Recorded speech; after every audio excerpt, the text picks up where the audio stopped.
전능하사 천지를 만드신 하나님 아버지를 내가 믿사오며 그 외아들 우리 주 예수 그리스도를 믿사오니 이는 성령으로 잉태하사 동정녀 마리아에게 나시고 본디오 빌라도에게 고난을 받으사 십자가에 못 박혀 죽으시고 장사한 지 사흘 만에 죽은 자 가운데서 다시 살아나시며 하늘에 오르사 전능하신 하나님 우편에 앉아 계시다가 저리로서 산자와 죽은 자를 심판하러 오시리라. 성령을 믿사오며 거룩한 공예와 성도가 서로 교통하는 것과 죄를 사하여 주시는 것과 몸이 다시 사는 것과 영원히 사는 것을 믿사옵나이다. 아멘.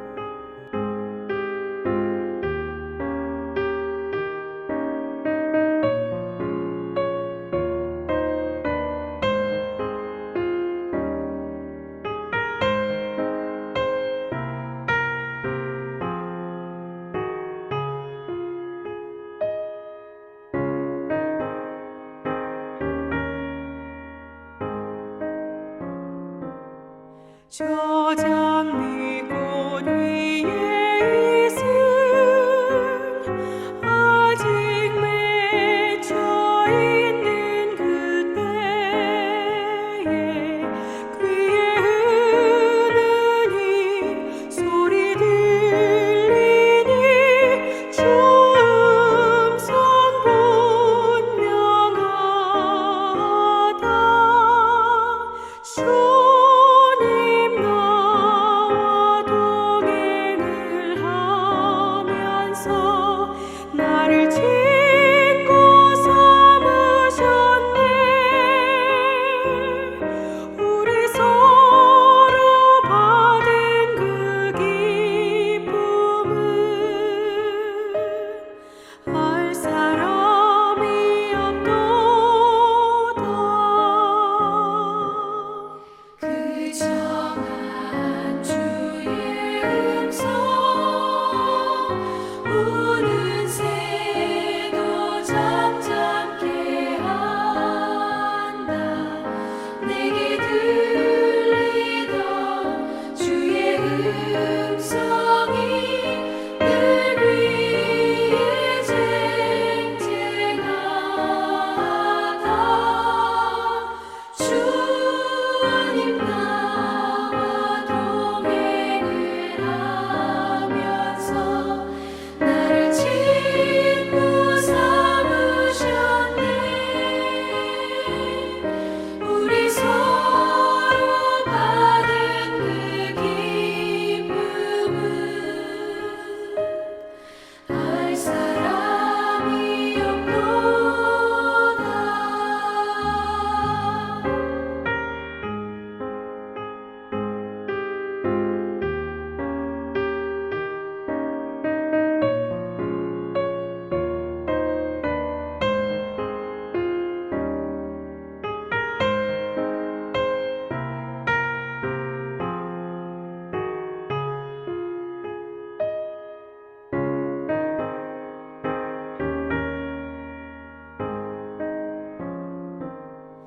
밤 깊도록 동산하네. 주와 함께 있으려 하나. 외로운 세상에 갈 일 많아서 날 가라며 가신 나. 주님 나와 동행을 하면서 나를 친구 삼으셨네. 우리 서로 받은 그 기쁨은 알 사람이 없도다.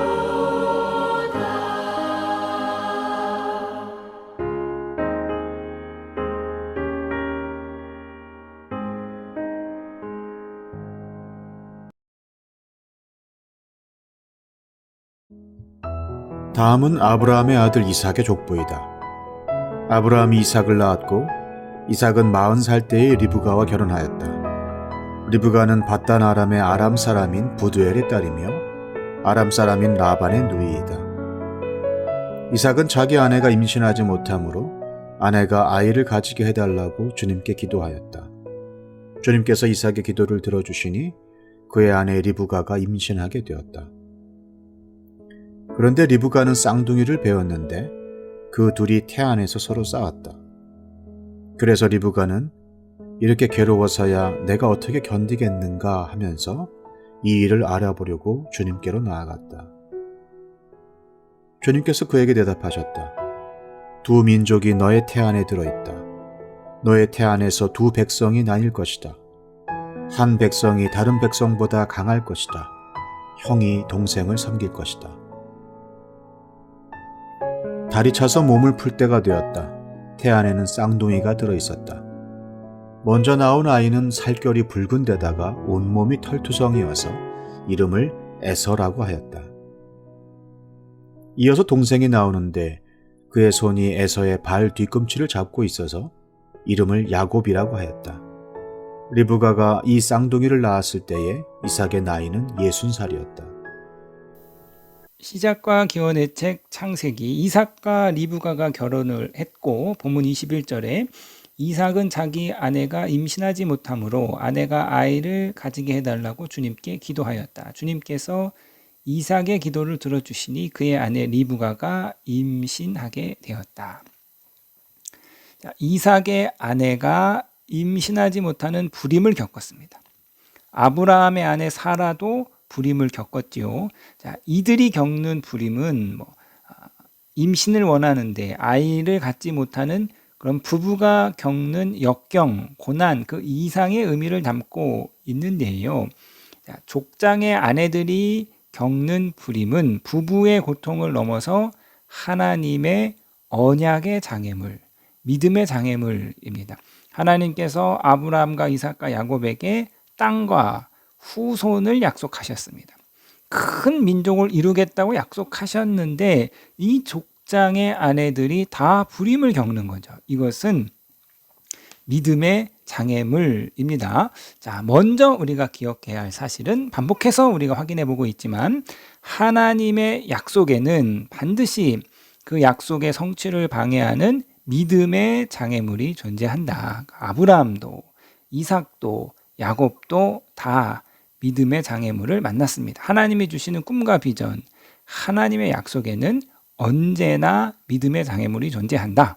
자, 이 믿음의 장애물의 성격을 우리가 이해해야 하는데요. 이 믿음의 장애물은 단순히 걱정해야 하는 고난이 아니라 이 믿음의 장애물은 하나님의 주권적인 은혜, 하나님의 기적을 경험할 수 있는 기회입니다. 제자들이 날 때부터 맹인인 사람을 보고 누구의 죄 때문인지, 그의 죄 때문인지 그의 부모의 죄 때문인지 주님께 묻는데요. 자, 주님께서 이 물음에 답을 주십니다. 요한복음 9장 3절에 예수께서 대답하셨다. 이 사람이 죄를 지은 것도 아니요, 그의 부모가 죄를 지은 것도 아니다. 하나님께서 하시는 일들을 그에게 드러내시려는 것이다. 그러면서 맹인의 눈을 띄우는 기적을 행합니다. 앞을 보지 못하는 이 큰 고난이 오히려 하나님의 능력과 기적을 경험할 수 있는 기회라 말하는 거죠. 그러니까 믿음의 장애물이란 걱정해야 할 고난이 아니라 하나님의 주권적인 은혜를, 하나님의 기적을 경험할 수 있는 기회입니다. 언약이 성취되기 위해서는 이 장애물을 극복해야 하는데요. 그렇다면 어떻게 믿음의 장애물을 극복할 수 있는가? 이를 오늘 본문에서 이삭이 보여주고 있습니다. 자, 이삭은 이 불임이라는 언약의 장애물을 극복하기 위해서 아버지 아브라함과 같이 인간적인 수단과 방법을 동원하지 않았습니다. 첩을 두지 않았어요. 족장 중에서 유일하게 일무일처제를 지킨 사람이 이삭입니다. 이삭은 언약의 장애물을 극복하기 위해서 야곱처럼 사기치고 속이고 빼앗지 않았습니다. 자, 이삭은요, 언약의 장애물을 극복하기 위해서 주님께 기도하였습니다. 이삭이 기도로 믿음의 장애물을 극복했습니다. 이삭이 얼마나 기도했을까? 하루, 이틀, 한 달, 두 달, 1년, 2년 모르지요. 그러나 성경이 이삭이 아주 오랜 시간 기도했음을 우리 가운데 명시적으로 보여주고 있는데, 자, 20절에서 이삭이 40세의 나이에 결혼을 했고 26절에서 리브가가 아들을 낳을 때 이삭이 60세였습니다. 한 달, 두 달, 1년, 2년 기도한 게 아니라 아주 오랜 시간, 아주 긴 시간, 20여 년의 시간을 인내하며 기도했습니다. 이것이 믿음이에요. 주님께서 말씀하셨습니다. 오랜 시간 포기하지 않고 인내하며 기도하는 사람이 믿음을 가진 사람인데 내가 이 믿음을 볼 수 있겠느냐. 오랜 시간 포기하지 않고 인내하며 기도하는 것이 믿음입니다. 기도는 인내의 시간입니다. 기도는 인내의 시간입니다. 기도는 결코 3분 만에 뚝딱 해결되는 인스턴트 음식과 같지 않습니다. 기도는 오랜 시간 곱고도 고아야 하는 곰국과 같습니다. 기도는 장인이 명검을 만드는 긴 숙련의 기간이고 기도는 장이 익어가는 오랜 숙성의 시간입니다. 기도는 오랜 인내의 시간입니다. 인내의 기도는 끈질긴 기도이고 하루 이틀 하고 포기하는 기도가 아니라 하루 이틀 하고 을의 응답이 오겠지 하는 나태한 기도가 아니라 인내의 기도는 응답의 그날까지 포기하지 않고 쉬지 않고 끝까지 매달리는 기도입니다. 어머니가 아이를 잉태해서 낳는데 10달이라는 시간이 걸리는 것처럼 기도가 실제로 응답이 되는데도 시간이 필요합니다.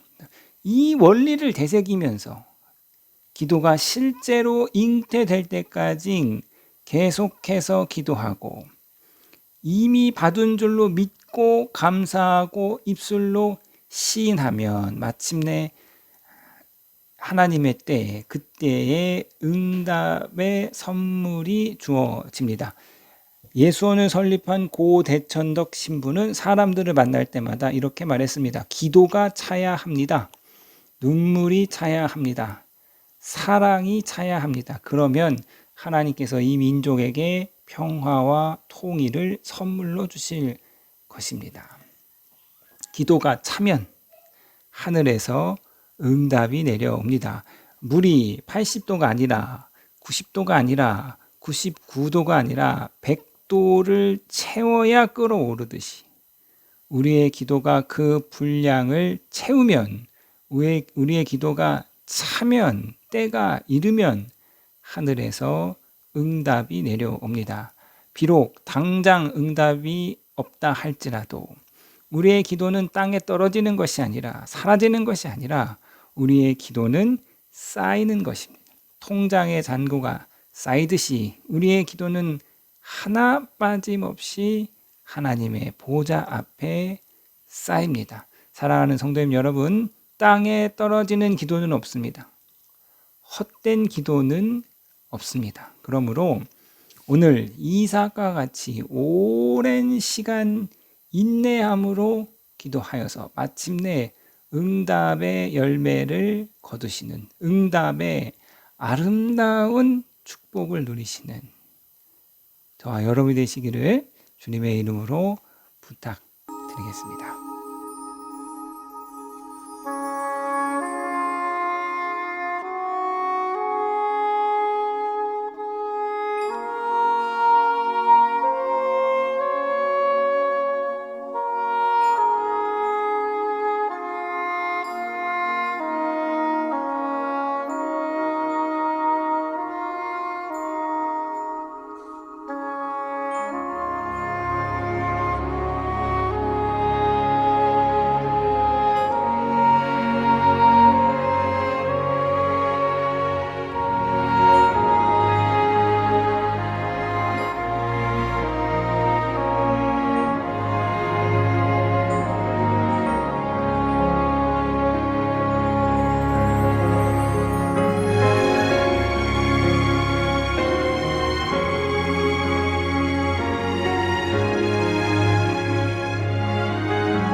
하늘에 계신 우리 아버지여, 이름이 거룩히 여김을 받으시오며 나라에 임하옵시며 뜻이 하늘에서 이룬 것 같이 땅에서도 이루어지이다.